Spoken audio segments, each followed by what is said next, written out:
সুনামগঞ্জ থেকে আসছি। তো ওইখানে রাস্তা থেকে আসার অবধি অনেক কষ্ট হয়েছে, কারণ রাস্তাটা একটু মানে অনেক ভাঙাচোরা। তো ওইখানে আসার আমরা অনেক মানে ওইখানে রাস্তায় আমরা ভাবতেছি যে না যাব না, চলে যাই বাসায়, কারণ এখানে ফিলিংসটা ছিল না এখানে আসার। কিন্তু এখানে যখন আমরা ঢুকছি তখন মনে হয়েছে না, আসছি আমরা একটা ভালো জায়গায় আসছি, দেখে মনটা একদম ভরে গেল। খুবই ভালো লাগছে। আমরা প্রকৃতির সান্নিধ্যে এসেছি, প্রকৃতি পর্যায়ের বিভিন্ন ধরনের গান গাইছি, সবাইকে গান শোনাচ্ছি। আসলে এই জায়গাটা হচ্ছে অনেক সুন্দর। এখানে মানুষ যদি আসে তাহলে প্রকৃতিকে খুব সহজেই তারা চিনতে পারবে, প্রকৃতির সান্নিধ্যে আসতে পারবে। আমারই প্রথমবার এখানে আসা, আমি অনেকবার এখানে আসতে চেয়েছিলাম কিন্তু আসতে পারিনি, আমার অনেক অসুবিধা ছিল। এবার আমার এই প্রথম এখানে আসা, আমার এখানে খুব ভালো লাগছে। আমরা যে রাস্তাটা এসেছি রাস্তাটা খুব খারাপ ছিল, বাট এখানে এসে আমাদের খুব ভালো লাগছে। এখানে শিমুলগুলো দেখে মানে খুব ভালো লাগছে। পরে আমরা যে গান গাচ্ছি সেগুলো ভালো লাগছে, মানে সব মিলে আমার জায়গাটা খুব ভালো লেগেছে। যাতায়াতের অবস্থা খারাপ থাকলেও বাগানে আসার পর অনেক ভালো লাগছে। সবগুলো শিমুল ফুল ফুটে আছে, একটু অনুভূতিটা অন্যরকম হচ্ছে। প্রতি ফাল্গুন মাসে আমরা এদিকে আসি, 14ই ফেব্রুয়ারি এদিকে আসে, সবাই আসে।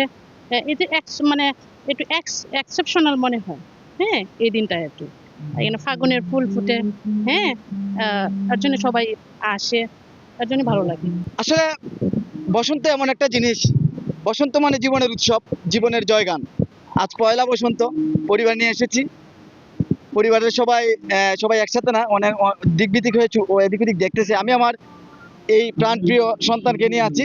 ঠিক তেমনি প্রকৃতিও আমাদেরকে সন্তানের মতো ভালোবেসে আষ্টে পৃষ্ঠে জড়িয়ে রেখেছে, দিয়েছে বসন্ত। আজ বসন্ত, সাথে বিশ্ব ভালোবাসা দিবস।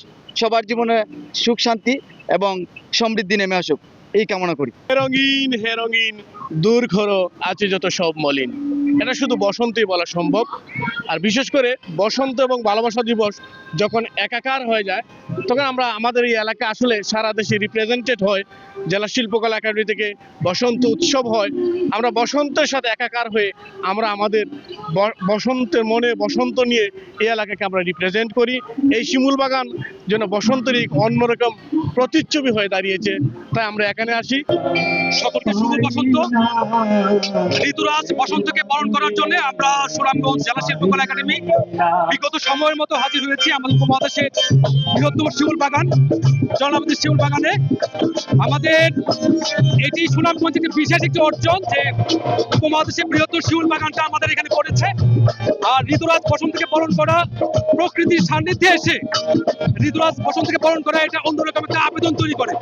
আমাদের আয়োজক থেকে শুরু করে শিল্পী সুদীজন সকলের মধ্যে একটা অন্যরকম একটা আবেদন বিরাজ করে, একটা ব্যঞ্জনা বিরাজ করে।